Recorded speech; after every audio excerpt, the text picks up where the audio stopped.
Mark Rogers TV running through the top 5 at every position in the ACC. We've knocked out the quarterbacks. We throw a change up here. We go right to the tight ends, the big guys in the passing game that also have to stay in line and block. We got Ryan Kantor shaking the Southland, Jeff Greenberg of Sports Glutton, and also from BC Interruption, it's Dan Rubin to help me out on this one. Gentlemen, let's start with Ryan. Let's get the top 5, and then we'll start to pick them apart from there. Okay. Number 5, I have Clemson's tight end, Jordan Leggett.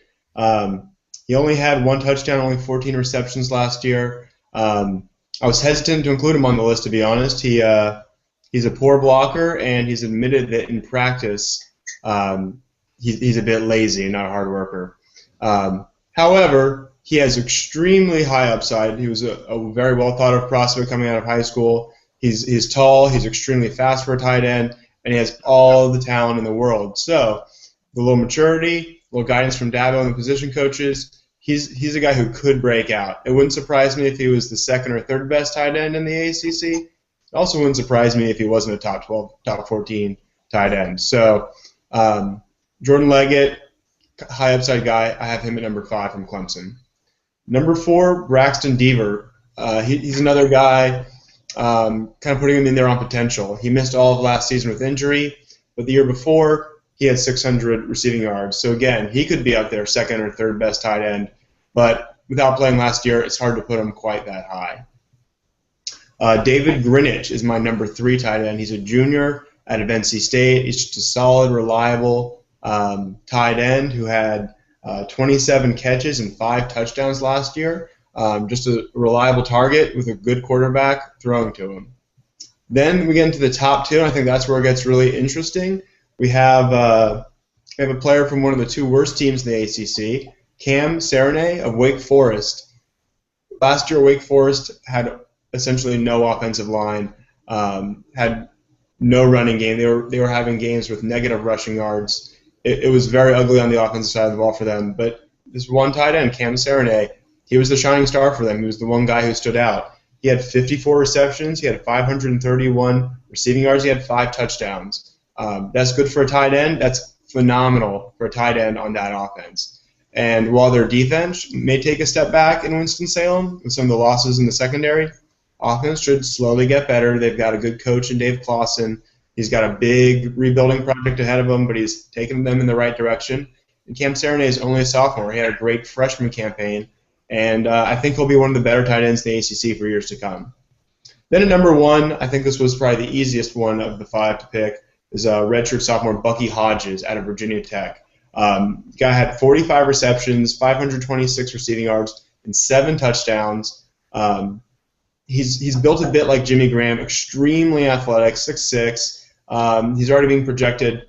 When he's after this season, this will be his 3rd year, so he could leave early. Could be a 1st or 2nd round pick if he chooses to leave as a redshirt sophomore. Just an amazing athlete, and I think hands down the best tight end in the ACC.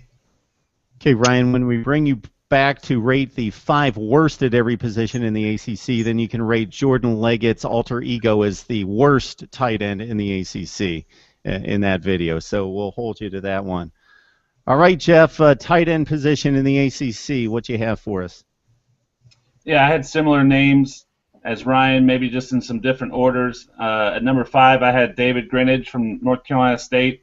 I think he's one of those that could fluctuate up or down depending on what his quarterback does with him. And I think he's got a big opportunity because he had a good year last year. He's a big guy, big target. But now because of the receiving turnover, he is the 2nd leading returning receiver for the Wolfpack. And I'm thinking he may be that perfect safety valve for Brissett as he's breaking in the other wide receiver core. So I had him at number 5. Number 4, I actually had Cam Serigne, also from Wake Forest. I would echo a lot of Ryan's comments. I think the thing that concerns me about him is now that he had the year he had, if I'm an opposing defense, he's the one guy I'm game planning for and forcing someone else to actually step up to the forefront. So I think he's going to get a little more attention than he did last year. But again, 54 catches and over 500 yards is nothing to forget. Number 3, I've got the guy from Clemson, Mr. Jordan Leggett, that apparently doesn't like practice, but we're just talking about practice. So I think he's going to step up into the games. 6'5", 250. I mean, he's fitting that new mold of a tight end, athletic. And again, I think when you look at what Clemson's going to be rebuilding in terms of the offensive line, Watson's going to have to get that ball off quick maybe early on, and that's going to be one of those guys that he could dump it off to when he needs to scramble and not get hurt again. Number 2, this is a little bit of a reach, but it's based off of past performance, and that's Braxton Deaver at Duke. I remember when he got hurt last year, that was a huge blow for the Blue Devils. The year before, he had caught 46 passes, 600 yards. You know, he is coming back from an ACL, so you never know what's going to happen with a big body coming off of an injury like that. But he's got the potential to be that guy in the top echelon of the ACC in terms of tight end. The one thing that's going to affect his success is breaking in the new quarterback at Duke. So that's going to be, I think, a big factor in how well he does this year. And the number 1, I'm going to go right in line with Ryan, is Bucky Hodges of Virginia Tech. Right now, as a redshirt sophomore, he owns both passes caught, yards, and touchdowns for a tight end in one season. And this is only going to be his second full season on the field. Again, prototype size, 6'6". All the NFL scouts love him. And I think right now, again, this is a guy that can be a breakout player this year. You know, tight ends don't get all the pub, but when you really look at what he did last year as a tight end, especially as a redshirt freshman, in an offense that didn't have a great year, he was a shining star for them, and I think he'll do the same thing this year. So, again, Bucky Hodges would be my top tight end going into the season for the ACC. Okay, Dan, we know who Allen Iverson's favorite tight end in the ACC is, so who is your top 5? Well, I'm actually going to start on the home front at Boston College with Michael Giacone, who's a senior. Off the board kind of choice out of me, a guy that a lot of people may not have heard of. Similar kind of what I like to do. I like to look for the hidden jewels and see if they really are that good. It's a run-first offense, and Giacone is a straight-up blocking tight end. It's really old school to watch him play. If you go back and you rewatch Tyler Murphy's 66-yard run to cap the win over Southern Cal, he actually was the block that sprung Murphy. It was a kick-out block. He came over to the left side from the line, sealed off the edge, and Murphy was off to the races.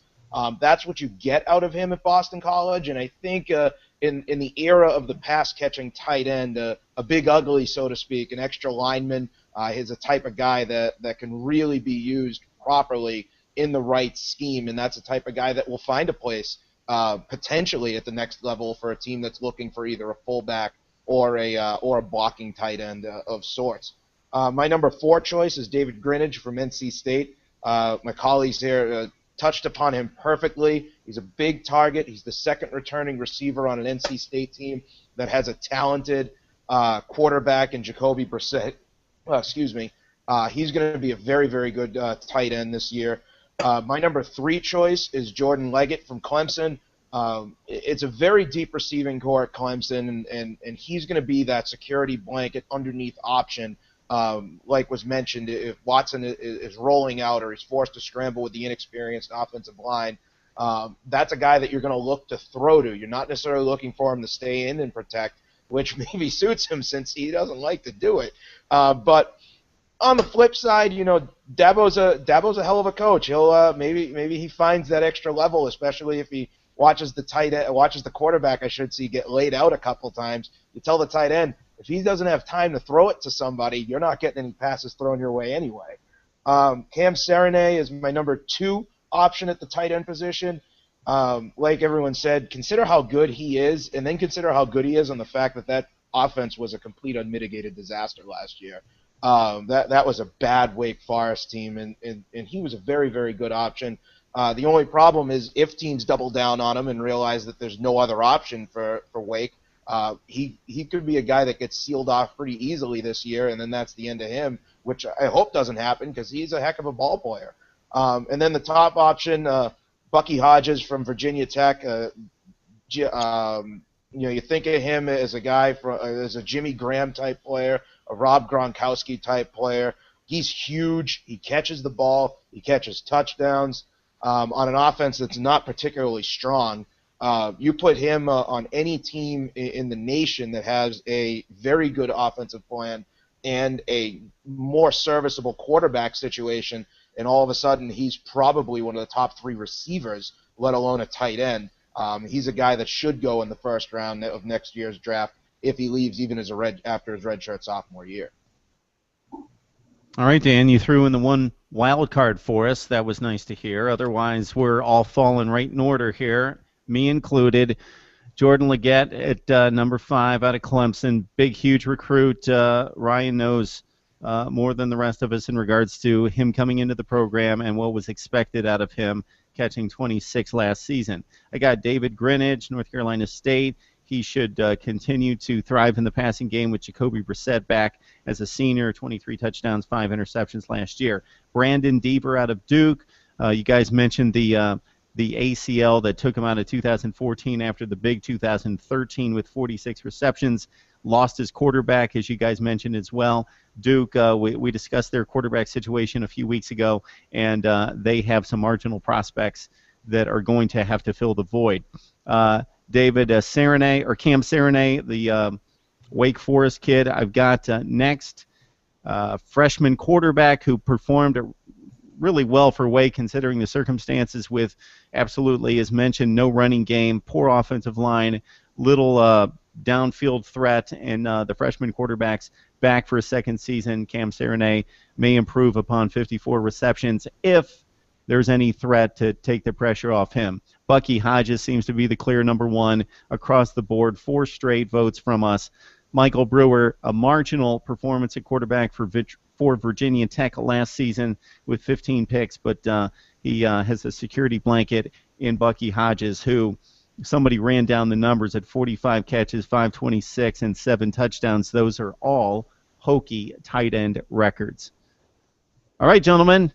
Good list there for the top 5 tight ends in the ACC. We'll certainly get back to you and run down another position.